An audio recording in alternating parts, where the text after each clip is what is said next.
Megadeals is growing very fast, with clients headquartered in 4 continents. The typical clients are found among sustainability startups and scale-ups and enterprise SaaS startups and scale-ups.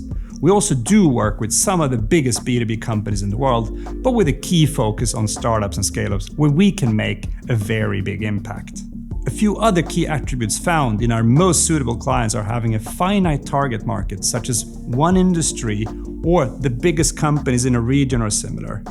If you can and do sell to everyone and anyone, then you're operating in an infinite market, and that is a different game. We observe many companies applying the infinite market game rules on the finite market game, and that doesn't work. A typical Megadeals client also has complexities in the deal making, such as a cross-hierarchical decision-making on the customer side, and quite often higher up than most people realize. They also have a cross-functional decision-making and a complex offering that takes a long time for new people to handle on their own. The fourth attribute is that the environment on the customer side is a blend of processes and interfacing technologies that we need to handle. These 4 complexities lead to another key trait of our clients, which is a very high dependency on key people in making the deal. Often a CEO, a CTO, or a head of sales. We call this the rainmaker dependency. Now, hiring more and more salespeople only makes the matter worse, as your rainmakers have to hold the new salespeople's hands, which they don't have time for. We often see companies making the mistake of recruiting too many salespeople and then ending up in the calendar problem. They find themselves having to support everyone else and then experiencing lower sales as a consequence. Most of our clients aim at becoming both the leader in their category and in their core customer segment. It is also quite common that a Megadeals client is trying to establish or grow a new solution category, which has its own list of challenges and special moves. In the beginning, we helped companies implement the full Megadeals framework and way of working. The first case went from 3 to 90 million euros in contracted deals in just 2 years, and with no increased marketing and sales spend. This made it very tempting to implement the full model with many companies around the world, which we started to do. We changed 12 different areas in one go with the clients, but we broke their backs. Too many changes in too short time, also quite expensive for the clients. Instead, we went back to the drawing board and asked ourselves, how can we inject 50-60% of the full Megadeals effect with way less money and with very little disruption for the clients? We wanted to catch the steepest part of the law of diminishing returns. High impact, low effort, and low disruption for the clients, and where the value per hour and money is the highest. When dealing with a finite market with high complexities, pushing a new category, and with a rainmaker dependency, it's very important that you both have a very high win rate and a very low BBR, burning bridges rate, or we will destroy our own market. Let me give you some examples of a BBR, burning bridges rate. For example, inviting someone on LinkedIn, and then you directly, when you accept, you start selling your product. Burning bridges. Another example, contacting different stakeholders within the same company, and after a rejection can tarnish your reputation. Burning bridges. For example, being over-aggressive in cold calling, repetitive email campaigns can lead to potential clients declining. Burning bridges.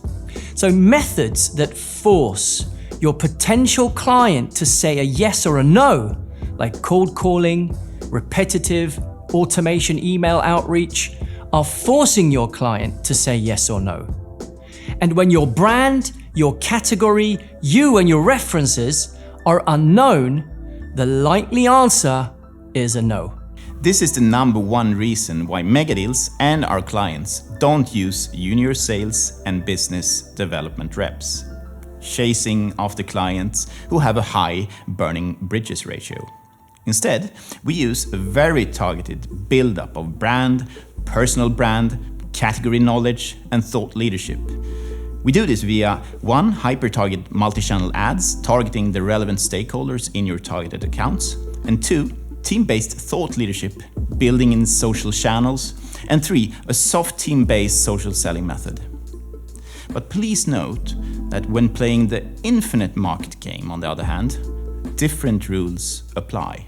To ensure a high win rate and a low burning bridges rate, we also need to have a very deep understanding of the customer organization.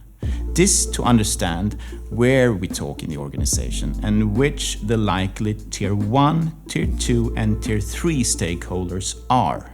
Assume your finite target market is found in 197 companies.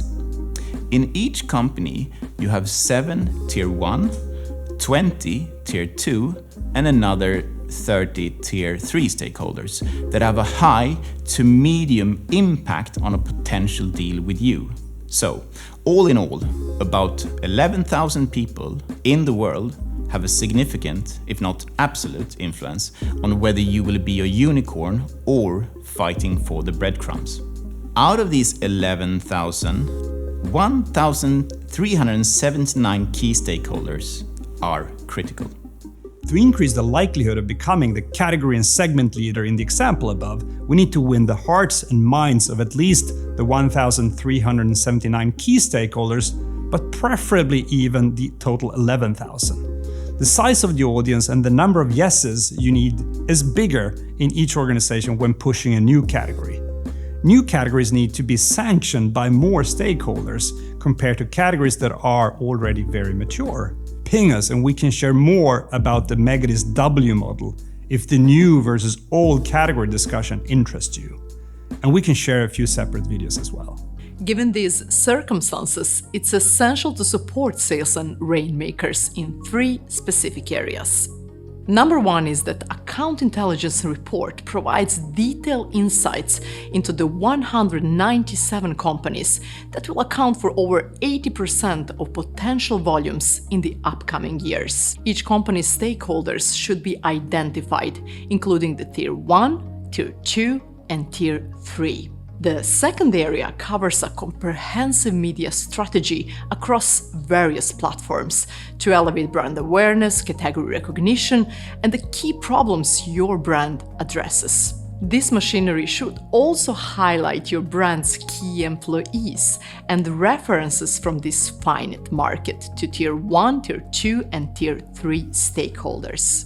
In order to accomplish this, the media machinery must avoid burning bridges, just as cold calls and cold emails often do. And the third area includes the team-based enterprise social selling tailored to finite markets. At Megadeals, we label this approach as Deal Orchestration Enablement, a category we are pioneering. In the first service, we support the key people in our customer organizations with intelligence about the target accounts, such as the stakeholder map, with data about stakeholders, LinkedIn links, photos, etc., and how they relate to each other. Any good dealmaker knows the importance of understanding the customer, but very, very few have the time to do that mapping. We don't want customers to miss key stakeholders and too late end up in this needs to be run by person X, Y, and Z before we can sign. The account intelligence is also an amazing way to track how we make more and more progress with more and more stakeholders, both with sales, hyper-targeted media, and social selling. In the second deal orchestration service, we use a mix of hyper-targeted media methods to influence the stakeholder map with the Tier 1, 2, and 3 stakeholders. The methods we use are person-based targeting on LinkedIn, Instagram, and Facebook, where we target exact individuals. IP targeting, where we target all employees in selected companies via news sites. And geofencing, where we geofence both important company buildings and key persons' homes using positive and negative geofences on Facebook and Instagram. On the top of this, we also enable team-based enterprise social selling tailored for finite markets, targeting the same Tier 1, Tier 2, and Tier 3 contacts in the list of priority accounts. our customers often evaluate us in 3 different steps. The first one is, should we add more salespeople or push proven people with more marketing? Due to the Rainmaker dependency, pushing more marketing is more effective. And the second one is, should we use an earlier model very focused on emails, in-mails, and cold calls with a high BBR as a consequence, or a model like Megadeals deal orchestration enablement with a hyper-targeted media machinery based on many media vehicles and platforms that makes your brand known, your category known, your key people known, and the key problems you solve, and the key references from this finite market known for the Tier 1, Tier 2, and Tier 3 stakeholders. The media machinery is very visible while not burning bridges as cold calls and emails often do. This mixed with a smart team-based enterprise social selling gives you very good growth rate. Given that we buy into the Megadeals model, you come to the third choice is, shall we do this in-house or with Megadeals? The way our model is software supported behind the scenes and how many vehicles and tools we use, the prices we've negotiated using big volumes and leverage, combined with having staff doing only this, allows us to charge way less than what a single company can reach. And with the time to market is 2 to 4 weeks instead of 6 to 12 months. Looking forward to talking more about your exciting potential to dominate your finite market and category.